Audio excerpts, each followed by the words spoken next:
आज लोग सबसे ज़्यादा अपने मन से परेशान रहते हैं। वो कैसे रहते हैं? लोग कहते भी हैं कि हमारा मन इधर उधर भटकता है, हमारा मन भोगों की तरफ भागता है, कि ये होना चाहिए, वो होना चाहिए। और भाई मन का तो काम है हमेशा ज़्यादा सोचना, है ना।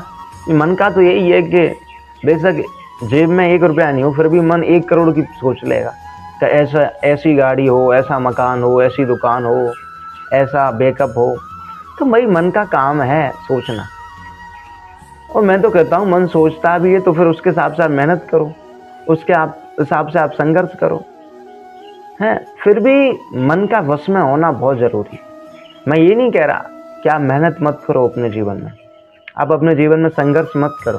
भाई मेहनत करो, संघर्ष करो, प्रयास करो, पैसा कमाओ, सब कुछ करो जीवन में, क्योंकि जीवन में लाए तो फिर पैसे की आवश्यकता है, रुपया की आवश्यकता है, लेकिन बस धर्म से पैसा कमाओ, अधर्म से नहीं। तो फिर भाई मन को वश में करना बहुत आवश्यक है।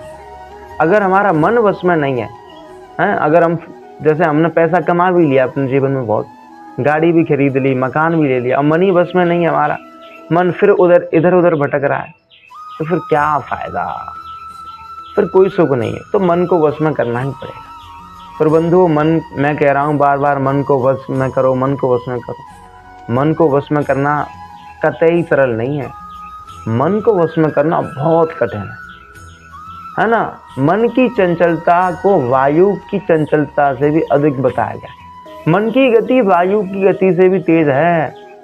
हम अपने घर पे बैठे हों और किसी दूसरे देश में घुमाते हैं, हम सब अपने घर में सो रहे हैं और हमारा मन 1000 किलोमीटर दूर घूम रहा है किसी भी शहर में, हम वहाँ तक का सोच लेते हैं। तो भाई मन की रफ्तार तो बहुत है, इसको बस में करना बड़ा ही जटिल है, बड़ा ही कठिन है। भगवान ने गीता में कहा भी है कि मन को वश में करना बड़ा ही कठिन है। फिर भी भगवान ने अर्जुन जी से कहा कि मन को वश में करने के लिए सबसे बढ़िया उपाय है अभ्यास। अभ्यास कौन? तो फिर अभ्यास करना सीखो। भाई आप जो भी काम करते हो उसी में लगे रहो, उसी में अभ्यास रहित मत बनो, अभ्यास सहित बन जाओ। तो एक न एक दिन ऐसा आएगा कि आपका मन आपके वश में हो जाए। और बंधु, हमारा मन भटकता कब है? मैं बताऊं आपको सही बात, हमारा मन गलत चीज़ों के बारे में या बड़ी चीज़ों के बारे में कब सोचता है? जब हम फ्री हों, जो हमारे पास कोई काम ना हो, है ना। जब हम खाली बैठे होते हैं ना, तो कहा भी है खाली मन शैतान का घर होता है। तो खाली मन का ये काम होता है। तो अपने आप को व्यस्त रखना प्रारंभ करो, मन बिल्कुल नहीं भटकेगा, क्योंकि मन कहीं ना कहीं लगना चाहता है। भाई मन को कोई ना कोई काम चाहिए। जब हमारा मन किसी काम में लग जाएगा तो वो गलत चीज़ों की ओर नहीं भागेगा। हमारे मन की चंचलता, हमारे मन का भटकना पूरी तरीके से बंद हो जाएगा। तो फिर मन को व्यस्त रखो, किसी भी काम में अपने आप को लगाए रखो। मन को समय ही नहीं मिलेगा। अगर जैसे मैं जॉब करता हूँ, अगर मेरा मन वहाँ काम कर रहा है, मैं पूरी तरीके से 100% वहाँ दे रहा हूँ, तो मन कहीं और क्यों जाएगा?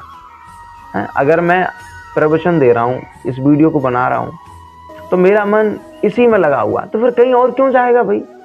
तो व्यस्त रहना सीखो।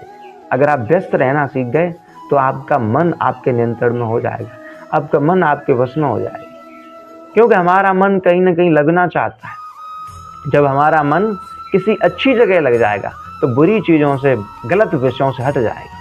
और बंधुओं, मन को वश में करने का सबसे बढ़िया उपाय, सबसे सरल उपाय, अंतिम उपाय मैं आपको बता दूं कि अपने मन को गोविंद की चरणों की सेवा में लगा दो। हैं, और मैंने नारद पंचरात्र ग्रंथ है उसमें पढ़ा है कि मन को किसी भी सांसारिक उपाय से या किसी भी कृत्रिम माध्यम से वश में नहीं किया जा सकता। तो ऐसा कर लो तो मन वश में हो जाएगा, वैसा कर लो तो मन वश में हो जाएगा, कुछ नहीं।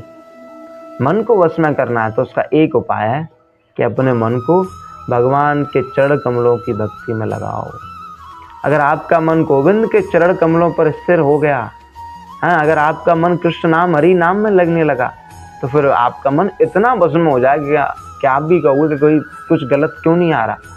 इसलिए मन को वश में करना है तो अपने आप को व्यस्त रखो, ठाकुर जी की भक्ति करो, कृष्ण नाम, हरि नाम का जप करो। अगर आप ये सब करते हैं तो आपका मन आपके वश में हो सकता है। मैं श्योरिटी से कहता हूँ, मैं गारंटी से कहता हूँ कि आपके मन की चंचलता बिल्कुल खत्म हो सकती है। राधे राधे।